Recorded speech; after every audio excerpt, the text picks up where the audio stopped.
For years, Audi sat on the sidelines while BMW and Mercedes dominated the ultra-luxury, full-size SUV market with the X7 and the GLS. We kept asking, where is the four rings answer to the three-row heavyweights? Well, the wait is finally over, and looking at what we are seeing today, it wasn't just about catching up, it was about completely redefining the segment. Ladies and gentlemen, welcome back to New Car. Today, we are looking at the absolute titan, that is the upcoming 2026 Audi Q9. This isn't just a bigger Q7, this is Audi taking the gloves off. Let's start with the most obvious factor, the presence. Just look at the front end of this machine. Audi has moved away from the soft, curvaceous lines of the previous decade and embraced something far more architectural, almost brutalist. The first thing that hits you is that upright, commanding stance. It's boxy, sure, but it's aerodynamic. The grille interpretation here is fascinating. It retains that classic single-frame DNA, but integrates it into a horizontal fascia that screams width and stability. Notice the lighting signature. We know Audi is the king of lighting technology, and on the Q9, they are deploying their next-generation digital matrix LEDs. But look closely at the split headlight design. The daytime running lights sit high, sharp and aggressive, giving it that predator-like gaze, while the main beams are tucked lower, almost hidden.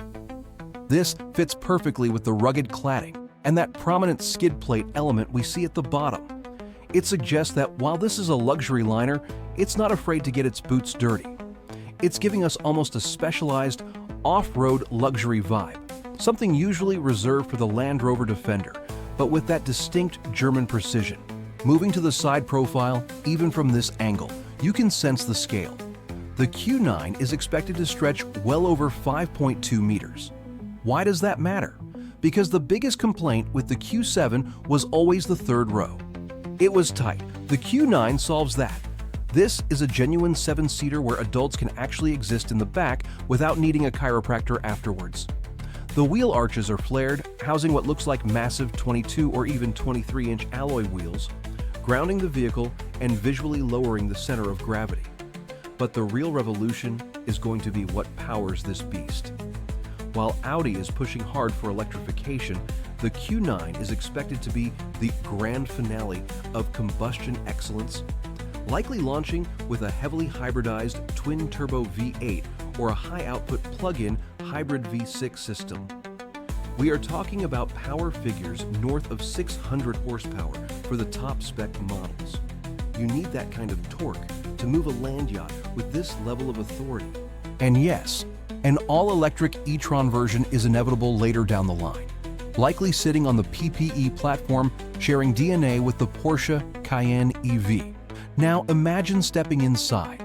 If you think the current A8 is luxurious, the Q9 is aiming to be a private jet on wheels. We are expecting a complete digital stage dashboard, pillar-to-pillar screens, and an augmented reality head-up display that covers the entire windshield. But it's not just about screens. It's about the sphere concept philosophy, turning the car into a third living space. Think sustainable cashmere blends, open-pore wood, and seats that don't just massage you, but actively adjust to your posture to prevent fatigue on cross-country road trips. The 2026 Audi Q9 is a strategic masterstroke. It fills the massive gap in their lineup and offers a distinct alternative to the floating smoothness of a Mercedes GLS or the driving dynamics of an X7. It blends rugged squared-off utility with hyper-luxury tech.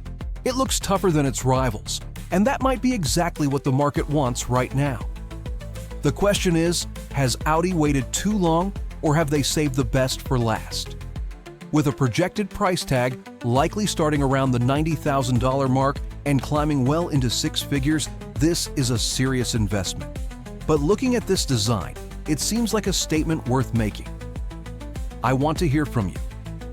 Does this rugged, bold design language work for Audi, or do you prefer the sleeker look of the past? And if you had the money, are you taking this, the X7 or the Range Rover?